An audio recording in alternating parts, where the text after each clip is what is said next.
the invention of television. In the early years of the 20th century, the matter of transmitting sound over the air was no longer a mystery. The radio was a well-established communication channel, but something was missing. It would be great to transmit the sound and the corresponding image. A Russian named Paul Nipkow, who was quite interested in electro-optics, devised a disc capable of encoding image in electrical pulse. It used selenium cells, something similar to what solar panels use today to transform light into electricity. Interesting, light, image into electricity, it can be sent by waves. So, thanks to this Russian, the base for sending moving image was setting. Later, John Lloyd Barr was another enthusiastic about sending things over the air and had already managed to do it with photographs. But his idea was to send moving image, and the nick of this was a good tool for that. The tiny image of a Maltese cross was successfully transmitted at a distance of a few meters in the year in 1924.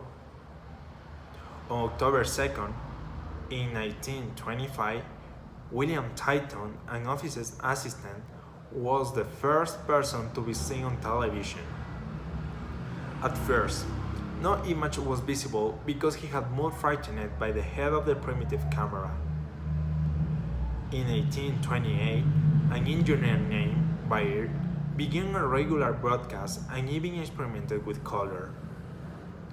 But his mechanical method was a dead end. The flickering image gives viewers a good height gauge, and the recording required a light so intense that he exhausted the person filmed. In 1937, regular electronic TV broadcasts began in France and the United Kingdom.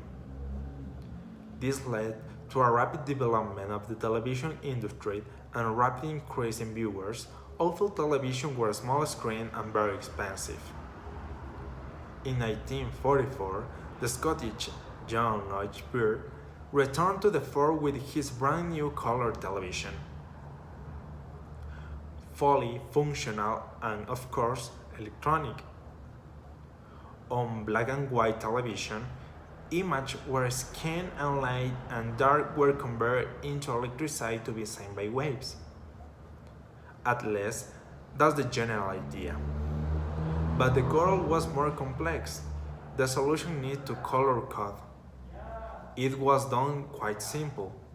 Any color is the sum of three basic ones: red, green, and blue. So now, instead of one image, three are actually filled to get the red, green, and blue components. Color television was being exhibited throughout the world from the mid-1950s onwards. Television in Ecuador made its appearance thanks to some characters.